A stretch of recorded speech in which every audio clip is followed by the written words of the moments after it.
3年后你结婚了，你嫁给了那个你根本不爱但却门当户对的人，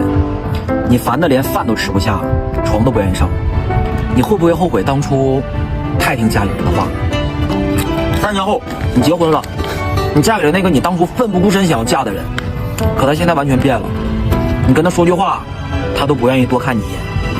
看着哭闹的孩子，没有洗的碗和筷子，甚至他一吵架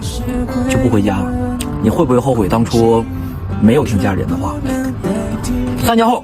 你没有结婚，你一个人回到家里，没有人问你今天怎么样，你不会做饭，也不想点外卖，躺在床上打开手机锁上手机，连一个说话的人都没有，你和满屋的狼藉一样孤独又迷茫，你会不会后悔当初没有结婚？人生确实怎么选都有遗憾，可是怎么选也留个原则。